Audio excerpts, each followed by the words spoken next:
Welcome to the Books on Air podcast. I'm Suzanne Harris, and my listeners get the secret story behind every book.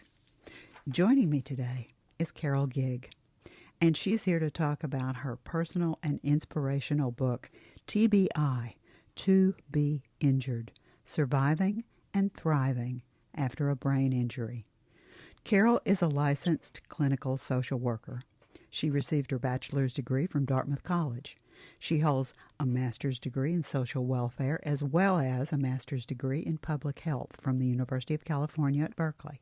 She's worked as a psychotherapist in private practice, a case manager with developmentally disabled clients and their families, a child therapist working with abused and battered children, and she's also worked as a behavioral medicine specialist and sub-chief. Carol, I'm so glad that you're here on Books on Air today. I think your book is so important. I'm so glad we're talking about it. Well, thank you. What a nice introduction. Oh, well, you're a nice person, and you've written such an important book. I have a question about that. Authors write books for a variety of reasons. Now, this story is your personal story. Why did you decide that you wanted to share this story, personal as it is, in a book? There's one reason for this book alone, and that is that I want to tell people who have been brain injured, any kind of brain injury, that they don't have to live the life predicted for them. They don't have to be limited by what part of the brain was injured. It's just not true. Research has proven it is not true. They don't have to live the life predicted they would. You know, with your background and your clinical experience, when this happened to you, you knew the inside story. You knew what was going on. Were you scared? I'm scared, yeah, but more so motivated, I think. Why? Well, when the injury happened, I did have a lot of people telling me what it was that what was going to happen to me. And I began to realize, I went right back to work within months. And that was after neurosurgery. So I knew that something wasn't predictable.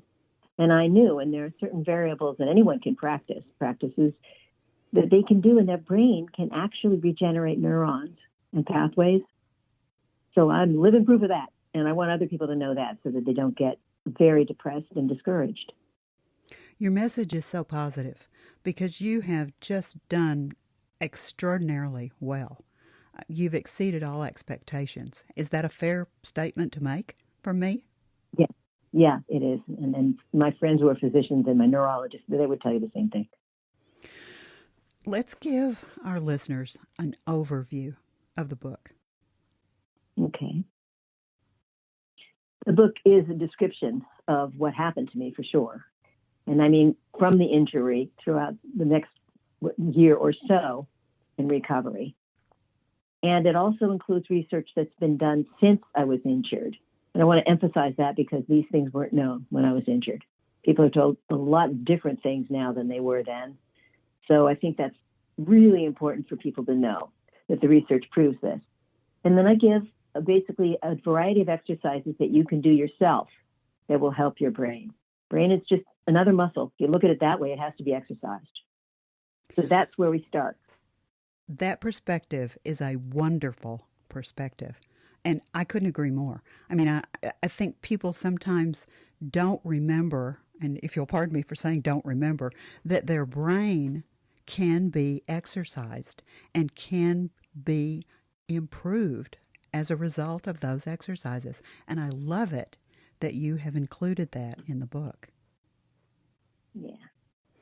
Well, thank you. I think that's a very important part of it. I'm going to give you a little bit of the research that's been done because I've mentioned that how many nauseating times. No, but I just think it's very important that people understand I'm not sort of pulling this out of a hat, that this has actually been verified. I'm going to tell you a little bit, if it's okay with you, Suzanne, I'm going to tell you a little bit about actually brain injuries and the impact that they've had on society. Oh, please. Because that's what motivated all of the research. Go right ahead. All right. About 1.5 million Americans suffer from traumatic brain injuries. And by the way, I'm going to refer that not as being injured, to be injured rather than TBI, because TBI has such a pejorative context. So anyway, because more and more studies have been devoted to this problem, our awareness is growing. A traumatic brain injury occurs every 15 seconds, and this includes concussions, of course, when the brain is shooken around in the head. Traumatic brain injury is the number one cause of death in children and young adults. It causes 1.5 times more death than AIDS. This is all from the Brain Injury Research Institute, and that was as recent as 2016. That's when things began to rock and roll. You know, your personal story lays on top of the research. What happened?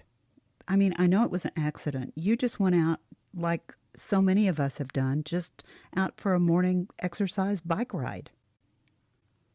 Yeah, I have to stop you right there. Okay. I don't, no, it's fine. I just like to make this point to people again, with the hope that this makes a difference to those who've been brain injured. Yes, I was out riding my bike by myself, in very good shape, always have been. And somebody hit me with their car and left me unconscious, bleeding by the side of the road. And I am just, it's amazing that someone else went by and called in the 911, and they got me there. And frankly, the only reason one of the few reasons I'm alive is the neurosurgeon who wasn't usually there, is at John Merrill Hospital, wasn't usually there very often. And he happened to be there that day. This man saved my life, among other things, but certainly he did. A very, very modest person. So that's basically what happened. It took me a long time to recover initially. I come out of the concussion days, but I had my friends and my family, and that, if nothing else, that pulled me through those days following once I became conscious. The other thing that was very important, and I really want to encourage people, chosen family and biological family, cover yourself with friends as much as you can, people who support you, not question you, not pity you, very important, not pity you. What you need is empathy and motivation. You know, it used to be thought that the brain stopped growing at a certain age and didn't change after that. And we know now that's just not true. As they say, neurons do regenerate. So back to me for just a second. I think what was most important for me was understanding what was happening with me, because it wasn't going as expected. It was going much better. I had my neurologist at the time, Dr. Gieg, I'll call her, and she actually said to me, well, you've done so well right now. You don't really need as close follow-up now. So it's just amazing. I heard that, and then I went, okay, all right, I get it. And the other thing, frankly, that happened, and I think this is probably one of the most important points. I received a battery of neuropsych tests while I was at the hospital. And they revealed that, yes, I'd had some memory problems. So I went in again in 2009, and I had the same battery of tests. This is what happened. These scores suggest an improvement in her visual spatial memory performance since 2006. These skills were all improved from prior performance. Proof that if that isn't proof, I don't know what it is. Demonstrates significant improvements. We don't have to be stuck where we were told we would be stuck based on that part of the brain. So I really hope that people do hear that. It's so essential in order how people go on. I mean, the depression doubles the problem. I mean, you get those little depression genes flowing through your brain, and you're making things much worse and putting yourself down. It's kind of like Eleanor Roosevelt said. No one can make you feel inferior without your consent. So it's important. You know, we have to uphold ourselves. Oh, there's a wonderful study, Suzanne. I'll stop for a minute. No, it's okay. Okay. I think what you're saying is so important. This study that was done many, many years ago and wasn't taken up until more recently. It's amazing. There's a book, anybody can look it up. It's called The Nun Study by Snowden. I'm looking it up myself. Here it is. Okay. David Snowden's work, Nun Study of Aging and Alzheimer's Disease. There were several variables which contribute to a decrease in the potential for contracting this disease. What happened is they went out somebody found out this group of nuns developed Alzheimer's disease at a much, much less lower rate than the general population. So they began studying them. And you have to remember, these women, they were isolated, but they were very aware of world events. That was just part of it. They did discussions about it all the time. They were stimulating their brains. They socialized with each other, and they met often to discuss these types of things. They were down on their hands and knees, scrubbing the floors. They did yard work, home maintenance. They did everything. So they were very, very active physically, unlike most of our population. And they had moderate spending amount of alcohol, no smoking, and a good diet. And they were very, very emotionally supportive of each other. They did some meditation through prayer, which I certainly do before and since. So socializing, engaging in mind-stimulating exercises, either on the computer or reading, eating well and not smoking or drinking in moderation, you can, eating a healthy diet, and engaging in some form of spiritual practice are significant in predicting and influencing brain health and cognition later in life. Now, I have to tell you something, and this is not the quote anymore. This is me. The most important thing of one of these variables by far is being in shape, is exercise. It's just crucial. And I do worry about our country, as I'm sure most people do. The diabetes rate skyrocketing, fast food places multiplying. It's so important for us to get out there and move. It's just essential. There's a lovely book, Suzanne. It's called Go Wild. And it's a medical school, I think Harvard, John Rady, and then another journalist, John Manning. This is a really well-researched book. It's the importance of exercise and brain function. It's a wonderful, wonderful study, and actually a lot of fun to read, quite frankly, as you can imagine. Can you hear me clapping? Can you hear me clapping? There you go. We all have to do this. They all have to do this. So, yeah, I think that's an important piece, too. I do, too. I mean, I could not agree with you more. I think what happens to people is that they look at a number, 70, 60, whatever it is, and they think, oh, my gosh, I'm old. And so what do I do? I can't do what I used to do, so what do I do? And I think they start by sitting down. And I could not agree with you more, Carol. I mean, that's one of the reasons I think you and I are so compatible, because we're right on the very same page with this. Yeah.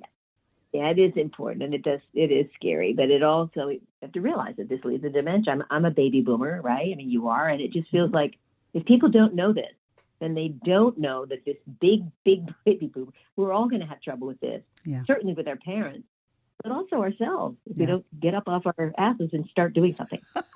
So, excuse-moi. It's all right. It's all right. Okay. See, what's important is that the listeners are hearing the passion in your voice for this. And I think that, Carol, that's just so important. You are such a wonderful, not only role model, but advocate. I really am. You can't hear me clapping because I thought that would be inappropriate, but I'm silently in my brain clapping my hands to almost everything that you've said. When you were writing the book, did you have an audience in mind? I mean, was there somebody that you thought about that you wanted to read the book? Absolutely. And that's a broad way, but there was a guy in the library where I wrote most of the book, brain injured. And he was sitting there like a bump on a log, mostly just so he could get out of the rain. This guy was bright. Yeah, he would be an example of the kind of person that I want to reach, because he was sitting there and, by the end of it, excuse me, my book was in the library. But no, I could talk to him, and, he was perfectly capable of writing. And by the way, anyone who has a passion, let me start again. Anyone does have a passion. They may not know what it is, but if they immerse themselves in it, they lose track of times, and it creates something they want to share with other people. There you go. Mine happens to be writing. And his certainly was. Some people it's gardening. Some people it's cooking. I mean, it just varies, but doing that is essential to stave off depression, but also to exercise your mind. It's a beautiful, beautiful way. Everyone has one. We just got to find it. I agree. I agree with that. I know our listeners are curious about the book, and I know that there's a part of it that you would like to share. So would you read that part that you wanted to share now? Sure. Yeah, this one, it's about speech therapy. You know, I was referred a lot of places that after I got injured that were supposed to help me. I'm putting that in quotes. Here, you can just go here and you'll feel much better. Well, I didn't feel badly. I really felt pretty strong, but I thought, okay, they know what they're talking about. I better go. So here we go. My HMO referred me to a post-surgery service, one of whom was a speech therapist. Might be different from others with similar diagnoses. He didn't seem to realize that, nor that I had actually gotten better since my initial status. So I didn't expect a whole lot. I'd never been to a speech therapist. But I eventually succeeded in locating his office, marked with his name. Opening the door, I stepped into an empty waiting room consisting of a few chairs and no receptionist. I was a little confused, but I sat down and waited. Eventually, the door to the inner office, sanctum, opened, and a patient emerged. She was dejected and forlorn. Shortly afterwards, the door opened again to reveal an enormous mahogany desk, behind which sat an officious-looking man. He crooked his finger at me without rising. "Good morning, my dear. Come right on in and take a seat." As I approached, he waved his hands toward the chair in front of the desk. I won't tell you all this, but let me just run down here. "Well, honey, some tough stuff. I've reviewed your case and have begun to make some plans for you regarding your speech and speech therapy." You know, I didn't respond, but what was there to say? He wasn't asking me for my input or comment, so I just sat and waited. "Well, dear, before we begin, let's agree to a few things." His voice slowed to a drawl. "It's likely you will be confused about what we do here first. Don't blame yourself, as this will work against you when we are trying to do something about it. If while I'm explaining you get confused or need to ask a question, just raise your hand, and I'll stop to give you time. Collect your thoughts and express yourself as best you can." Needless to say, coming out of the book for a second, I was, needless to say, very upset. Thinking, steam must have been coming out of your ears, Carol. Steam must have been coming out of your ears. Oh. He said to me, "Don't worry about any of this. I have a lot of experience in the type of injury sustained. All you need to do is trust me."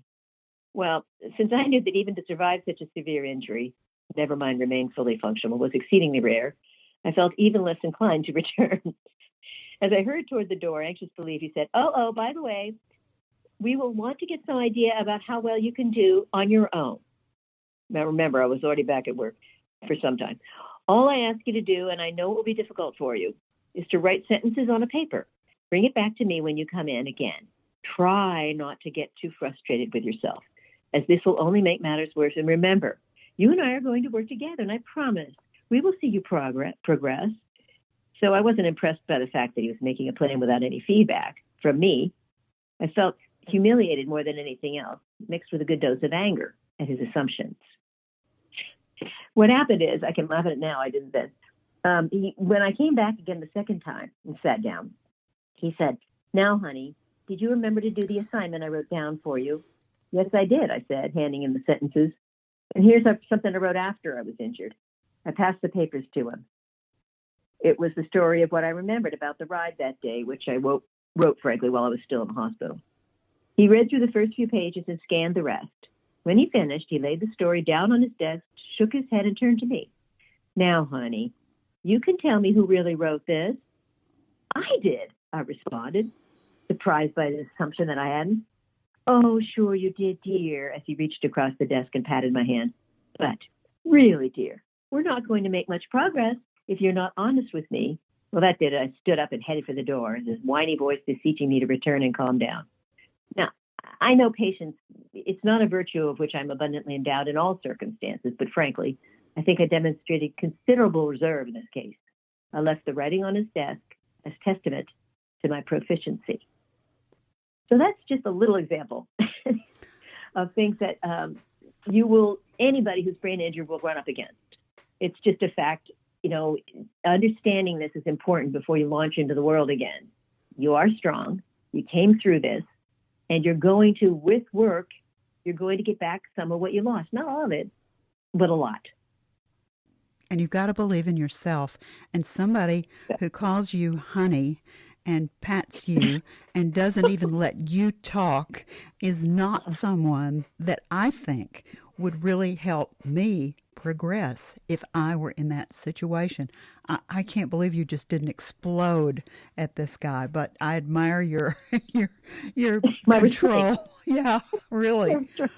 Wow. Well, no, you can, Suzanne, you can interview him on your next show, and we'll Oh, see if he might have a different story. Yes, he might have a different. the first honey, I think we might drop. I Yeah, think that our yeah. call Well, might I'm drop. curious. Yeah, Yeah, really. yeah. I when I heard that, when I read that, when we talked about this before, I was just stunned, and I tried to think, okay, why would this person be like that? How old was he? You never did talk about how old a man he was. Does that Well, matter? he was probably only about 60, 65, but he looked a lot older. I was just telling from my research of him after. Wow. Yeah, but certainly was a lot, at least in heart, was a lot older. Well, I hope that if anyone who is within the sound of both of our voices right now has experienced something like that, that they will take away from that what you did and the way that you felt after you left. You said, I don't need you. I'm strong. I'm going to be able to do this. And I know that there are qualified people out there who would never treat a patient like he Exactly. treated you. Many more people now than there ever have been. And the research. Who are doing well, who do it the right way. Your research, not only is this your personal story, but you just did copious amounts of research. And there is all kinds of information in your book. You talk about sports injuries. You talk about concussions. You talk about football, soccer, men, women, young men, girls, boys, kids. You cover the gamut in the book, and that's research-based. The things about you that you experienced are your personal story, and you overlay that research with that personal story, and I think that really gives you an amazing amount of credibility, not to mention the fact that your background is so strong and you're so clinical. I always admire you so much. I don't mean to be blathering and raving about how wonderful you are, Carol, but I think that's true. I really do. I think that's true because you've done such a masterful job with this book. And I know that, did you learn anything about yourself that you didn't expect to learn when you were writing the book? Oh, yeah. First of all, how important friends are to me. I wrote a poem a little bit back called Friendship is My Deity. I could not possibly have done this without friends. One of them set up a blog and kept everyone at the hospital where I worked informed. It's just, you got to have that. And if we don't, then we reach out to the people who are that way to us. It'd be amazing if everybody did that and could find that. And I certainly found that about myself. I also discovered that I had a lot more strength than I thought. I don't know where that came from. Probably my parents, who are wonderful. But yeah, I'm not sure. And I really did. Back to this point, no one can make you feel inferior without your consent. It's so true. It's so true. And I think that if we can get that far, that's a good start. I tell my friends, when I start apologizing for apologizing, that's at the point at which you can call the men in the white coats, and if not, then at least my mother to shake her finger at me. It's so important not to take what people tell you. It's to just stand up and say, no, this is who I am, not just that. Well, I know that our listeners are saying to themselves, okay, where can I find this book? Obviously, it's on Amazon. All you need to do is go to Amazon and you see the big search feature. There's sort of a light gray box. Type in, here's the title of the book, TBI, to be injured, surviving and thriving after a brain injury, by Carol, Carol, Gieg, Gieg. Click on that and the book comes right up. And in the upper right-hand corner of the book, you'll see two words. If you've never noticed these two words, in the representation of the cover, it just says, just right there on the corner, it says, "Look inside." If you've never clicked on those two words before, do so. The book electronically opens, and I always feel myself doing air quotes when I say the book opens, but it electronically opens, and you can read an excerpt from the book right there. You can also purchase it right there on that page. And Carol and I were talking about books can be expensive, and one of the things about Amazon that I think is so good is that they will offer not only a Kindle version, but they will also offer used books. And so if you're someone who's looking for a better priced book, look at Amazon and look and see if there are used books. Now, Carol, you and I both know that there are people who prefer not to buy from Amazon. They like to buy from another source. Where else might they be able to find the book? Well, if you live in Benicia, you can find it at the library. No, what happens is people can go to a bookstore, and I know we want to support, at least around here, we want to support our little local bookstore, and certainly, they can order it. And so that's sort of the basic way to get it. I'm sure that sometime it will have the chance to be seen elsewhere. But the main thing I wanted to add here is that a lot of us who are brain injured didn't get the encouragement, didn't have the friends, didn't have the people that I have in my life, even if they didn't have surgery. So you know what? It's available on Kindle, and it's only $3 or $4. I did have a choice in how much it would cost online. I did not as far as the book because it was self-published. So I would encourage people, whichever. And if you do know someone who's had a stroke or has dementia or has a brain injury, please, please, please. It's really encouraged people that they don't have to live the lives that were predicted. So I guess what I'm saying is my main idea is to just get it out there to people. That's my motivation, frankly. Well, and the message is just so positive. And you've also got a website that I think is really important for us to mention. Let's give them that website address. Okay, TBI, to be injured.com. That's it. It's that simple. And you've also got a blog. Now, one of the things that I noticed when I went to the website, of course I always go look, is that you have an article or a blog post on there about meditation and brain injury. Tell me a little bit about that. Well, it's interesting because, again, meditation is one of those things that's not recognized fully, certainly more so, but definitely can aid a great deal in recovery because you're giving your brain a rest and stress, the cortisol levels go down. So it's really an important piece. Frankly, my form of meditation has been prayer for quite a long time. I'm not an overly religious type person, but I do believe in somebody else upstairs. Otherwise, I wouldn't be here. I just simply wouldn't be alive. This was definitely not, in other words, impossible. It wasn't possible. So I feel like I have some purpose, and I know every person who's brain injured has something that's relevant and worth saying.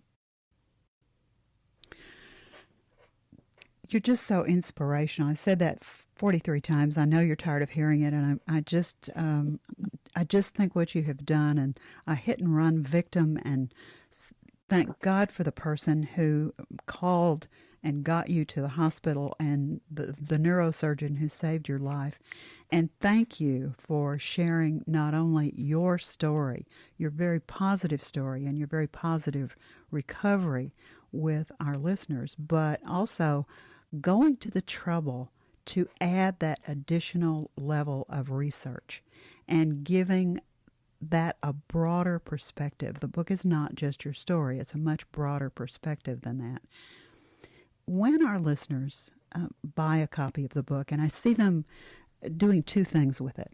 I see, first of all, they pick up the book and they begin to read it, and they read it cover to cover. But second of all, I see them keeping that book on the shelf, and I see them picking that book up from time to time and looking at it again to see some piece of information or something that they almost remember but not quite, or they want to check a piece of information that you gave or of research about something or another. So I see them using that book for a very, very long time and keeping it around. As the author, what is it that you would like the person who is your reader to take away from the book? What's the bottom line for you, Carol? Believe in yourself. Don't listen to what other people say about you and just succumb to it. Believe in yourself and what the research supports that you do, that you're much more worthwhile than people have been led to believe. Well, thank you for coming on and being my guest on Books on Air and sharing your story and your book with us. It's just been enlightening to talk to you. Suzanne, it's just a pleasure. Suzanne, can I just add one more thing? Yes, you may. Oh, this is very quick. I'm sorry. I want to thank physicians and my friends and family, but certainly God. And I've learned a lot from this injury. And I'll tell you something. I know without a doubt that there's a God up there. The reason I know that is because, you know what? It's important, I feel, I'm not overly religious, but I feel that I believe in him, right? Somebody who's helping me out, but also that he believes in me. And I know that it's ironic, but my husband suffers from a rapidly progressing dementia. And I've been strong enough, at least this far, to provide him what he needs. I'm strong enough, and if I hadn't learned that along the way, he wouldn't be getting what he needs. Thanks, Suzanne. I really appreciate you letting me put that in there because I want people to know they can take care of someone. It's not just somebody taking care of them. Carol, thank you for sharing that. I think that's important as well. And remember, Carol's book is TBI, To Be Injured, Surviving and Thriving After a Brain Injury by Carol, Carol, Gieg, Gieg. You've been listening to the Books on Air podcast brought to you on webtalkradio.net. You can also hear this podcast on Spotify, iHeartRadio, Stitcher, and Apple Podcasts. I'm Suzanne Harris, and I hope that you'll join me for the next Books on Air podcast because remember, you never know who's going to be here, and you never know what we're going to talk about. Thank you so much for listening.